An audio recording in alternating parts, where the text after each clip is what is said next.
नमस्कार बच्चों, आज मैं एक बार फिर आपके सामने पेपर 104 पीरियड फर्स्ट ईयर के लिए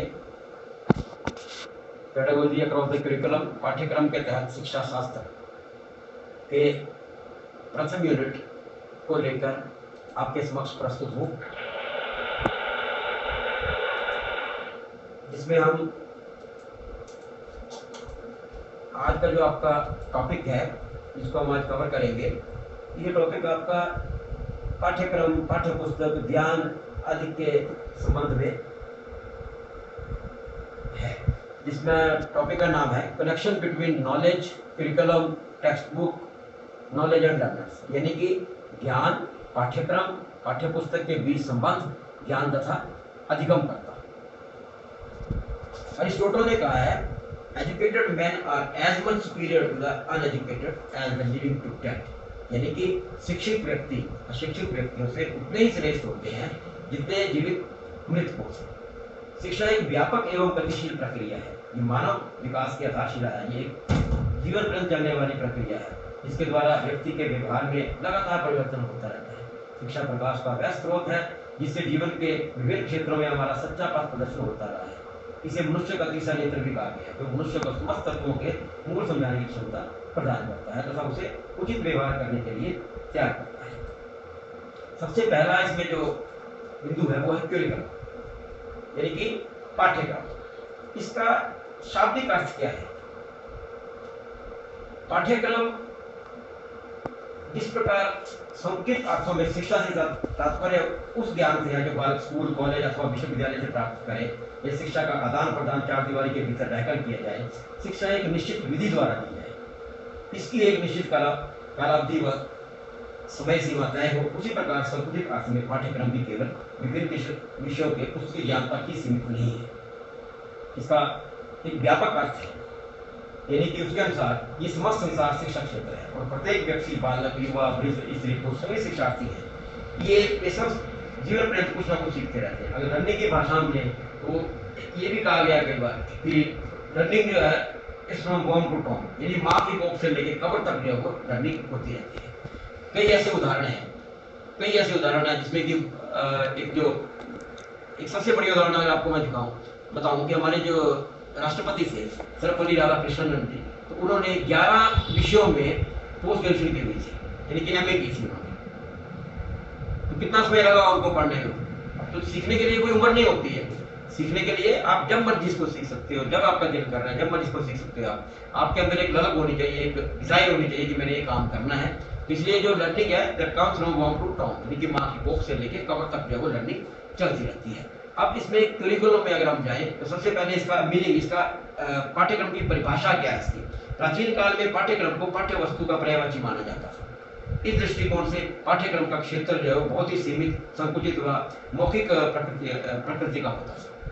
प्राचीन समय में शिक्षा का उद्देश्य ज्ञान के कुछ क्षेत्रों व कुशलताओं पर अधिकार करा देना मात्र समझा जाता था। इस प्रकार पाठ्यक्रम के प्राचीन मतानुसार कुछ परिभाषाएं जो है वो उनको दिया गया था।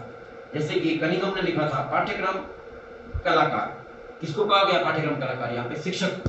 पाठ्यक्रम कलाकार यानी कि शिक्षक के हाथ में एक साधन है जिसे वह अपनी सामग्री का तात्पर्य यहाँ पर विद्यार्थी से है, शिक्षार्थी से है। सामग्री को अपने आदर्श के अनुसार अपनी चित्रशाला में ढाल सके। यहाँ पर देखिए कुछ शब्द यूज किए गए हैं। पाठ्यक्रम कलाकार यानी कि शिक्षक, सामग्री मीन्स शिक्षार्थी यानी विद्यार्थी, आदर्श का मतलब यहाँ पर उद्देश्य, और अपनी चित्रशाला यहाँ पर एक विद्यालय को दिया गया ना। तो कहने का मतलब कि पाठ्यक्रम कलाकार के हाथ में एक साधन है जिसे वह अपनी सामग्री को अपने आदर्श के अनुसार अपनी चित्रशाला में ढाल सके। तो ये एक इसके कुछ परिभाषाएं हैं, इसकी कुछ डेफिनेशन है इसकी। उसके बाद ले ने भी कहा था कि पाठ्यक्रम का विस्तार वहां तक है जहां तक जीवन है। जैसे मैंने आपको शुरू में कहा कि फ्रॉम बॉर्न टू टॉम, माँ की कोख से लेकर कब्र तक जो उसको ले जाते। पाठ्यक्रम को मानव जाति के संपूर्ण ज्ञान और अनुभव का सार समझना चाहिए। तो ये एक तरह से इसके कुछ पुराने और नए कंसेप्ट्स हैं जिनको भी हम डेफिनेशन लेके चलते हैं। अब इनमें जो पाठ्यक्रम एवं अध्ययन क्रम, इसको भी हम difference between curriculum and syllabus, पाठ्यक्रम और अध्ययन क्रम के बीच में फर्क क्या है? कई बार अज्ञाततावश छात्र पाठ्यक्रम एवं पाठ्य वस्तु को समानार्थी शब्द मान लेते हैं। इन दोनों का तात्पर्य एक ही है, ये समझ लगते हैं, तो ऐसा नहीं है। हालांकि इन दोनों शब्दों के मध्य का अंतर बहुत ही बारीक है, बहुत ही सूक्ष्म है, क्योंकि इनमें समानार्थी शब्द नहीं माना जा सकता। जब तक जहाँ तक पाठ्यक्रम शब्द को ही संकीर्णता से लिया जाए तो वह इस सीमित अर्थों में प्रयुक्त किया गया है। तब तक इन दोनों से ही तात्पर्य और विषयों की सामग्री सदा जो बालकों विद्यालय के समय सारणी के अनुसार शिक्षक द्वारा कुछ न कुछ निश्चित शिक्षण विधियों द्वारा सिखाई जाती है, परंतु वर्तमान समय में पाठ्यक्रम की अवधारणा काफी विस्तृत हो चुकी है।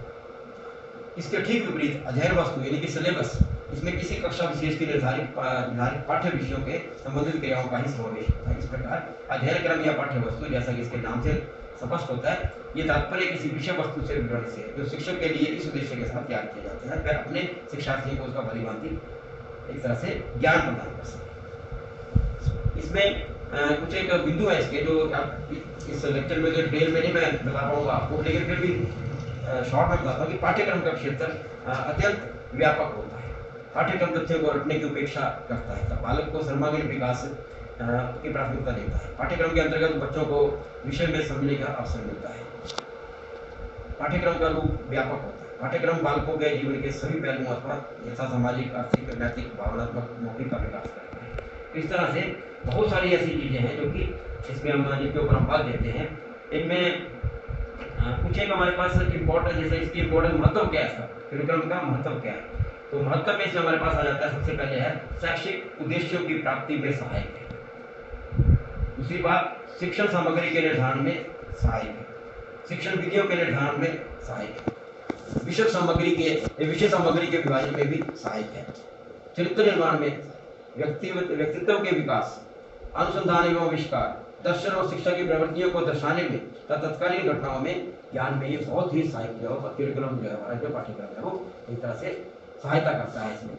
इसके बाद अगर हम इसकी क्षेत्र के बारे में जाएं, स्कोप के बारे में जाएं कि कितना एरिया ये कवर करता है, कहाँ तक आप पाठ्य, ये अनलिमिटेड है। इसका कोई भी एक तरह से आप कहें कि इसका क्षेत्र निश्चित है, ये यहाँ पाठ्यक्रम दे सकते हैं, ऐसा कुछ नहीं है। ये कितनी ब्रॉडर टर्म है ये। इसके इतिहास पर एक निश्चित कार्य तो स्पष्ट रूप से ज्ञात है कि प्रत्येक प्रकार का पाठ्यक्रम अपने समाज द्वारा निर्धारित शैक्षिक उद्देश्यों पर आधारित होता है। इसके लिए देश और काल की चिंता का भी पाठ्यक्रमों में भेद पाई जाती है। उदाहरण स्वरूप वैदिक कालीन शिक्षा व्यवस्था में शिक्षा के उद्देश्य बालकों का नैतिक विकास करना, पवित्रता, धार्मिकता का विकास करना, व्यक्तित्व का विकास करना, सामाजिक कुशलता में वृद्धि करना, संस्कृति का संरक्षण व विकास करना था, चित्त वृत्तियों का निरोध करना आदि था। ये इस उद्देश्य के अनुसार ही तत्कालीन पाठ्यक्रम में वैदिक मंत्रों का उच्चारण व समान भाषा, साहित्य एवं व्याकरण, पर विद्या एवं अपरा विद्या को प्रमुख स्थान दिया गया था। बालकों को व्यावसायिक शिक्षा के साथ साथ सैनिक शिक्षा भी दी जाती थी। साथ ही औषधि शास्त्र भी ज्ञान दिया जाता था, ताकि शिक्षा आश्रम व गुरुकुलों में दी जाती थी, ताकि बच्चों के पास एक संपूर्ण ज्ञान जो है वो जब वो वहाँ से गुरुकुल से निकलते थे तो उनके पास उनके जितने भी उनके लक्ष्य और उद्देश्य है वो सारे संपूर्ण होते थे। उनको नवीन प्रविधियों का साहचर्य दिया जाता था। बालकों के अंदर एक संज्ञानात्मक विकास होता था। बालकों में सामाजिक एवं मनोवैज्ञानिक स्वास्थ्य का संवर्धन होता था। अधिगम हेतु उनकी व्यवस्था की जाती थी। शैक्षिक स्रोतों का उपयोग किया जाता था। इस तरह बहुत से ऐसे क्षेत्र हैं जिनमें कि अब इसके उद्देश्य क्या है। पाठ्यक्रम में एक लोग और करिकुलम क्या है, छात्रों का सर्वांगीण विकास करना। इसको हमने पहले भी कहा, हमने पहले भी सुना। सभ्यता एवं संस्कृति हस्तांतरण का विकास करना, बालक का नैतिक व चारित्रिक विकास करना, बालक की मानसिक शक्तियों का विकास करना, बालक की रचनात्मक व सृजनात्मक शक्तियों का विकास करना, बालक में गतिशील लचीले मस्तिष्क का निर्माण करना, खोज की प्रवृत्ति को बढ़ावा देना, बच्चों के अंदर इनोवेशन की प्रवृत्ति लाना, नए नए ख्याल सोचे हुए, बालक को भावी जीवन के लिए तैयार करना, शैक्षिक प्रक्रिया का स्वरूप निर्धारित करना, बालकों की क्षमता, योग्यता एवं रुचि का विकास करना।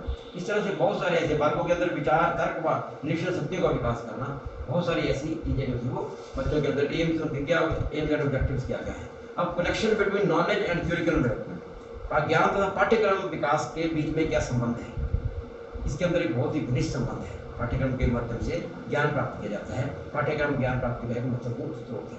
ज्ञान प्राप्ति के लिए पाठ्यक्रम विकास की आवश्यकता होती है। परिमार्जित ज्ञान की प्राप्ति हेतु, बालकों के सर्वांगीण विकास की प्राप्ति हेतु, छात्रों की क्षमताओं के अनुरूप विकास की प्राप्ति हेतु, वर्तमान समय की मांग की पूर्ति हेतु, भावी जीवन की तैयारी हेतु, वैज्ञानिक एवं तकनीकी ज्ञान के प्राप्ति हेतु।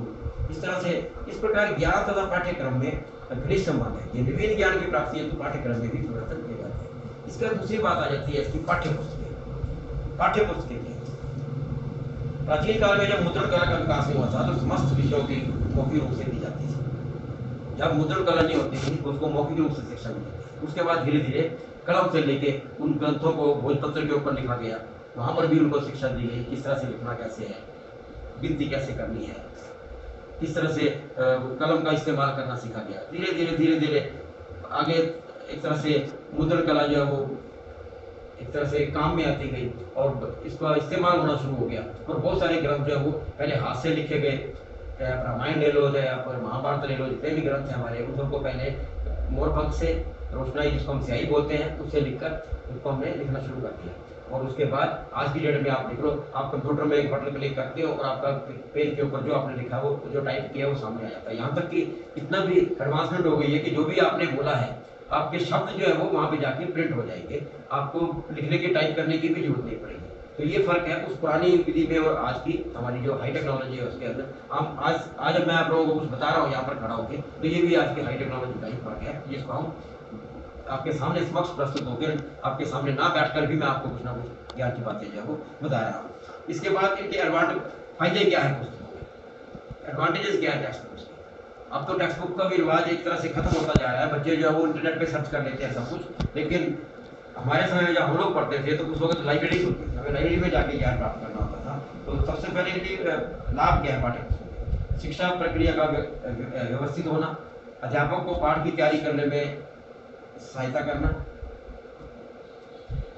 ज्ञान विस्फोट, ज्ञान को इकाइयों में बांटने के लिए, शिक्षण में एकरूपता लाने के लिए, मित भेदता, व्यक्ति शिक्षण, शिक्षक की पूर्व पाठक को दोहराने के लिए, स्वाध्याय की आत्म निर्माण के लिए, विद्वानों और शिक्षकों के विचारों को प्रदान करना, कम प्रतिभा वाले अध्यापकों की कमी को पूरा करना। ऐसे बहुत सारी चीजें हैं जिनको कि हम टेक्स्ट बुक में लेके चलते हैं। इसकी कमियां भी बहुत हैं, इसके अंदर अध्ययन क्षेत्र जो किताबों में वो सीमित होकर रह जाता है, रटने की प्रवृत्तियों को प्रोत्साहित करता है, वो रटने की प्रक्रिया, सैद्धांतिक ज्ञान पर बात देता है, दोषपूर्ण सामग्री, ज्ञान स्थायी नहीं होता है, बच्चों का अध्ययन के प्रति सचेत नहीं होना, ये भी इसका एक कारण है। इसके यूजेस क्या है, इसके उपयोग क्या है, कार्य क्या है इसके, विषय सूची का परिचय, विषय सामग्री को क्रमबद्ध, यहाँ से प्रत्येक इकाई की तैयारी, अधिगम का सार रूप समझने के लिए, अध्याय के अंत में दिए गए प्रश्नों और अभ्यासों को सम्मिलित करना, ये भी इसके फायदे हैं। इसके कुछ कार्य हैं, फंक्शन है इसके कुछ, जिनमें कि इसका रिकॉर्ड का कार्य, स्तर निर्धारित करना, जानकारी प्रदान करना, सहायक सामग्री, शिक्षक तथा छात्रों के लिए मार्गदर्शन, सहायक ठोस रूप से अनुशासन बनाए रखने में भी सहायक है, मूल्यांकन में भी सहायक है, यानी कि विस्तार सहज आकार में एक परिवर्तन सुगम है इसका। इसके कुछ क्वालिटीज भी हैं गुड बुक्स की, जो हमारी अच्छी किताबें हैं, उनके अंदर बहुत सारी जो हमने बातें करी अभी, बालकों की आवश्यकता उनको बनाया जाता है, किस क्राइटेरिया में इनको रखा जाता है, उपयोगी व अनुभवी अभ्यासों का समावेश किया जाता है, उसमें सुंदर चित्रण होने चाहिए, तर्क संगत क्रमबद्धता, प्रकरण तथा उपविषय, पाठ्य पुस्तक बाल केंद्रित होनी चाहिए, पाठ्य पुस्तक पूर्णतः अंत विषयों से मुक्त होनी चाहिए, स्पष्ट व सरल भाषा होनी चाहिए, समय समय पर सुधार तथा पुनरावृत्ति होनी चाहिए, सत्य या ठीक तथ्यों का समावेश हो, और जो बाहर का इसका जो कवर होता है उसको हम आवरण बोलते हैं, आकर्षक आवरण या मुक्त पृष्ठ का होना चाहिए। तो इस तरह से सबसे बड़ी बात है, how can a teacher make the best use of text. ये डिपेंड करता है हमारे जो अध्यापक हैं वो किस तरह से इनको किताबों को जो है वो तो इस्तेमाल करते हैं, कैसे उसको यूज करते हैं। एक बड़ा ही इंटरेस्टिंग लास्ट टॉपिक है इसका, नॉलेज एंड लर्नर्स।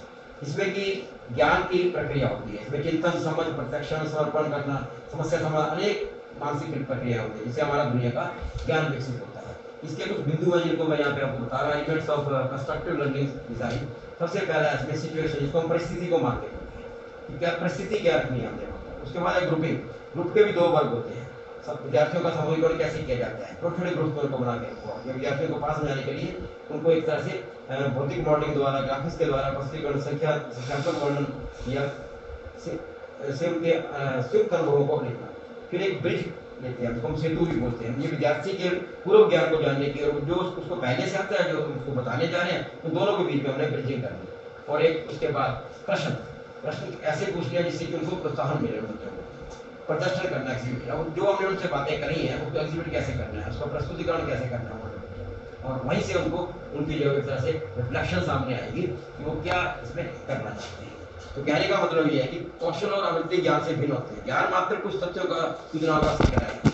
ब्लूम ने जिसे ज्ञान कहा है वह वास्तव में प्राप्त सूचना है तथा ब्लूम द्वारा बताए गए अन्य स्तर अधिगमकर्ता द्वारा स्वयं के लिए ज्ञान निर्माण के विभिन्न तरीके हैं। यही वर्गीकरण आवश्यक दिशा निर्देश का कार्य करता है ताकि इस स्थिति में हम आगे बढ़ सके और आप बच्चों को भी आगे ले जा सकें। धन्यवाद। वो ये